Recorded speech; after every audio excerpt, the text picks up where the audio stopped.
Hello పనిచేస్తుందా? Hello hello hello okay అక్క అడగండి సార్. శివాజీ గారు హాయ్. మూర్తి గారు చెప్పండి సార్. కంగ్రాచులేషన్స్.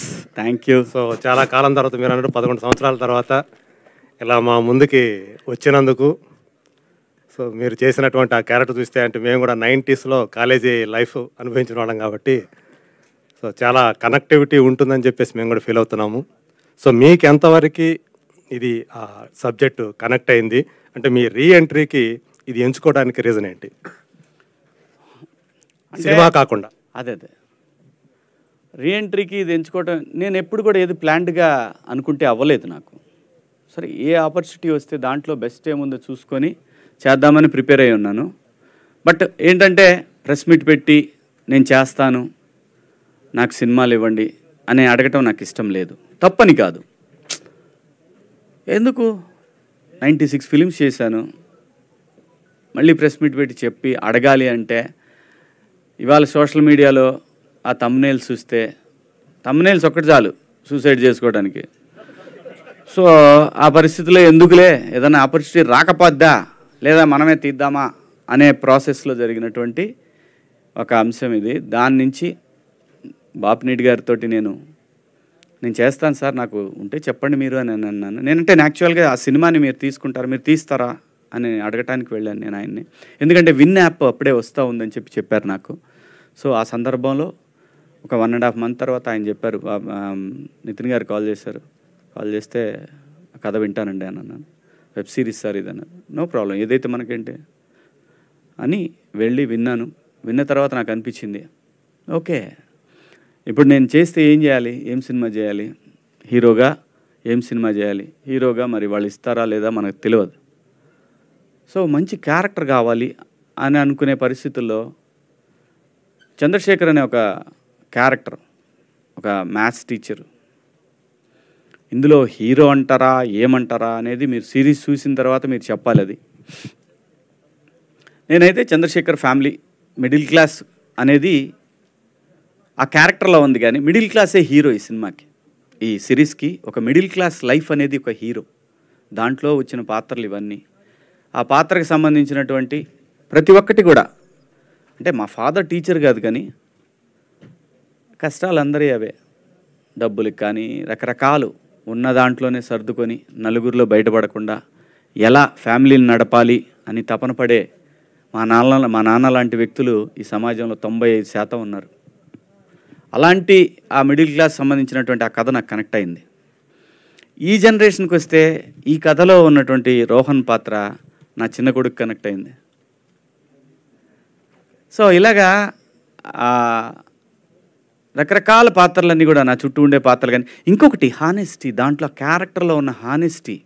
చంద్రశేఖర్ ఏదైతే నేను ప్రశ్నిస్తానో నిజాన్ని మాట్లాడటానికి భయపడినాం ఎవడికి, అలాంటి ఒక మాస్టారు ఇవాళ ఉన్న ఒక ప్రైవేట్ స్కూల్స్ యుగంలో ఒక మాస్టారు ధైర్యంగా పోయి, నేను గవర్నమెంట్ టీచర్ని అయ్యుండి ఒక ప్రైవేట్ స్కూల్లో నా బిడ్డలను చేర్చినందుకు సిగ్గుపడుతున్నానని చెప్పటానికి కూడా సిగ్గుపడని ఒక క్యారెక్టర్, ఆ యాజమాన్యాన్ని ప్రశ్నించి వాళ్ళని మాట్లాడకుండా చేసే ఒక క్యారెక్టర్, ఒక నిజాయితీ, ఆ క్యారెక్టర్లో నిజాయితీ, ఆ చంద్రశేఖర్ గారి క్యారెక్టర్లో ఉన్న ఒక నిజాయితీ, ఇవన్నీ కూడా. అలాగే వాసుకి గారి క్యారెక్టర్లో కూడా ఆ పిల్లల్ని ఆ కష్టం తెలిసే విధంగా పెంచే ఒక ఇది. నా వైఫ్ నా పిల్లల్ని ఇద్దరిని అలాగే పెంచింది, మా అమ్మ మమ్మల్ని కూడా అలాగే పెంచింది. ఎన్నో కష్టాలు పడి గుట్టుగా సంసారం చేయటం, అవన్నీ కూడా ఈ కథలో ఉంటాయి. ప్రతి ఒక్కళ్ళ స్టోరీ అండి ఇది. మిడిల్ క్లాస్ 90s అనే కాదు, every middle class family story ఇది. సో అదంతా కనెక్ట్ అవటానే నేను ఈ పాత్రని ఈ సిరీస్ని ఒప్పుకోవటం జరిగిందండి. అలాగే ఈ సిరీస్ వెనకాల ఉన్న నవీన్ మేడారం, ఆయన బ్యాక్గ్రౌండ్ కూడా యాజ్ ఏ టెక్నీషియన్గా తన బ్యాక్గ్రౌండ్ చాలా పెద్దది. తను కథ ఒప్పుకొని ఒక సాటి ఇంకో డైరెక్టర్కి కథ ఇవ్వటం అనేది, అది ఆ ప్రొడక్షన్ తను చేస్తూ ఉండటం అనేది అది గొప్ప విషయం. ఇతని కథని నమ్మి ఈటీవీ విన్ వాళ్ళు చేయటం అనేది డెఫినెట్గా, ఇతను కొత్త కుర్రాడు, ఇతనికి ఇవ్వటం అనేది వాళ్ళనే యాక్సెప్ట్ చేయించాడంటే వీడి దగ్గర ఏదో మ్యాటర్ ఉంది విందామనని ఖచ్చితంగా విని నిజం ఇది చేయాలి అని అనుకుని ఫిక్స్ అయి చేసిందండి మూర్తి గారు ఇది. వాసుకి గారు ఒక్క నిమిషం లక్ష్మి. వాసుకి గారు మీకు సో ఇందాక శివాజీ గారు చెప్పారు బాలచంద్ర గారి స్కూల్ నుంచి వచ్చారని. సో బాలచంద్ర గారి సినిమాలంటే మనకు తెలుసు. సో అన్నీ కూడా ఆయన ఎక్కువగా 95% మిడిల్ క్లాస్ కథలేవా అన్నీ కూడా. సో మీరు ఎలా ఈ కథకి రిలేట్ అయ్యారు? మీ నిజ జీవితానికి ఇందులో ఉన్న కథకి ఏమన్నా రిలేషన్ ఏమైనా ఉందా అనిపించిందా మీకు? రిలేషన్ కాదండి, నేను వచ్చిందే మిడిల్ క్లాస్లోంచే. ఈ స్క్రిప్ట్లో జరిగే ప్రతి సిట్యువేషన్ నా లైఫ్లో జరిగి ఉంది. ఈ స్క్రిప్ట్లో నేను మదర్ రోల్ ప్లే చేశాను, కానీ నేను మాట్లాడిన ప్రతి డైలాగ్, ప్రతి సెంటెన్స్ మా అమ్మ నాకు చెప్పింది. సో నేను కనెక్ట్ అవ్వాల్సిన అవసరం లేదు. నాకు ఎట్లా అంటే ఒక రివైండ్ లాగా అయిపోయింది. కనెక్ట్ కాదు, it's just nostalgic rewind of the entire incidents in my life. మేము ఉన్నది అయితే ప్రాపర్ చెన్నై మిడిల్ క్లాస్ పీపులే. Dad is a reserve bank employee, mom was a school teacher. మేము ఇంట్లో వస్తే చదివితే నీకు భవిష్యత్తు, లేకపోతే నువ్వు ఇల్లు తుడుస్తావు, తడిబట్ట పెడతావు. ఇలాంటిదే మేము ఇది విని నేను యాక్చువల్లీ పెరిగిన ఒక పర్సన్ నేను. సో నాకు కనెక్షన్ అనేది కాదు. ఆదిత్య చెప్పేటప్పుడు ఈయన ఎక్కడైనా నా స్టోరీని ఎక్కడైనా వికీపీడియాలో ఏదైనా చదివేసాడా అన్నట్టు నాకు అనిపించే అంత డౌట్ వచ్చేసింది, because it was that close to my life. So that's why I said middle class లైఫ్లో ఉన్న ఒక స్వీట్నెస్, ఒక రకమైన I mean like it's a very అది మనం ఎక్స్ప్లెయిన్ చేయలేము, but it's just an amazing experience middle class. ఎందుకంటే డబ్బులు లేనప్పుడు కూడా హ్యాపీగా ఉండడం అనేది ఆ లైఫ్లో ఉంటుంది. వైఫై వద్దు, ఫోన్ వద్దు, టీవీ వద్దు, ఏది లేకపోయినా కూడా అప్పుడు ఆ టైంలో ఫైట్స్ జరుగుతాయి, కానీ next day that fight becomes a joke. So that sweetness is only there with middle class. So I miss it. Actually, I miss it. So I felt so connected.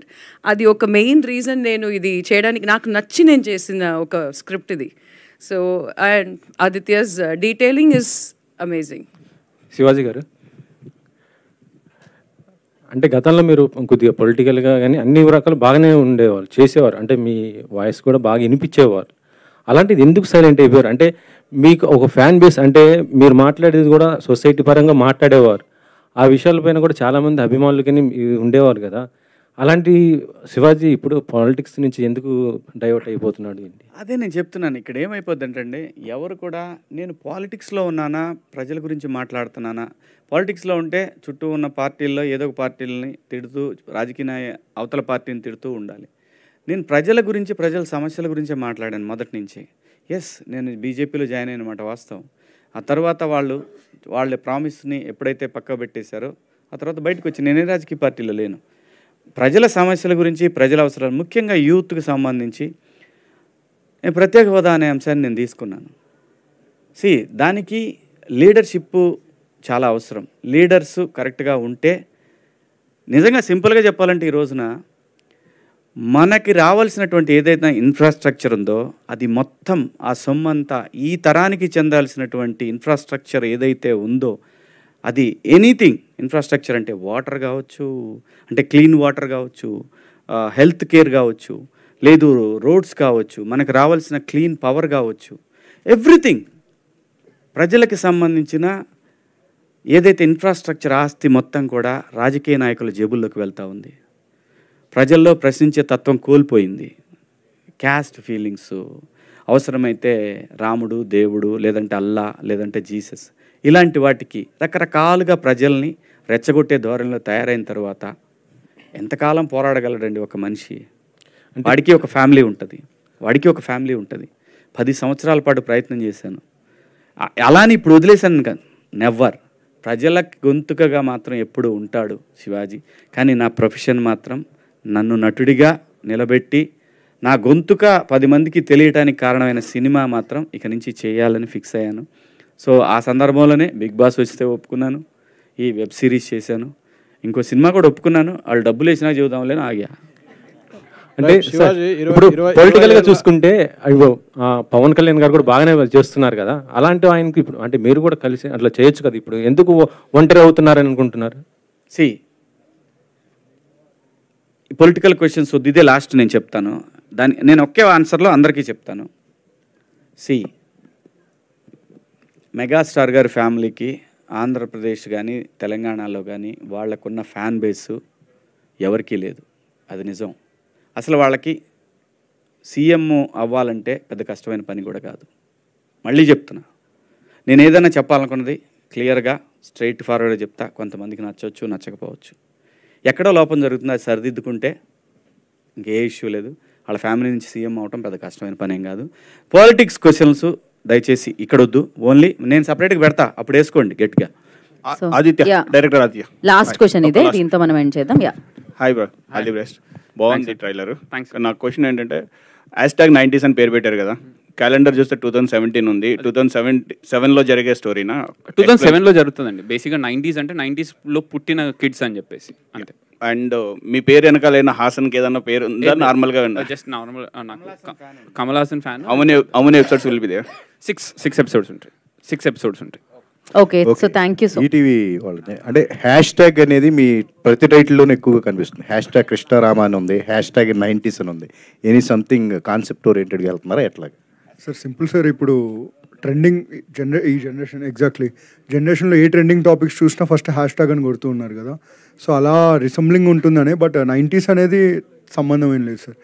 But అదే అందరికీ connect అవ్వాలని పెట్టాము. అంటే 90s అనేసరికి only పేరెంట్స్కే చూస్తారేమో అని కాకుండా పిల్లలు కూడా చూసే సిరీస్ అని చెప్పడానికి పెట్టింది అంతే. సో అలా #, అనమాట. మీరు కూడా #, పెట్టి ఇంకో so thank you so much. #90s మీ అందరినీ పలకరించడానికి Jan 5th వచ్చేస్తుంది. జస్ట్ మీరు చేయాల్సింది ఈటీవీ విని డౌన్లోడ్ చేసుకోవడం.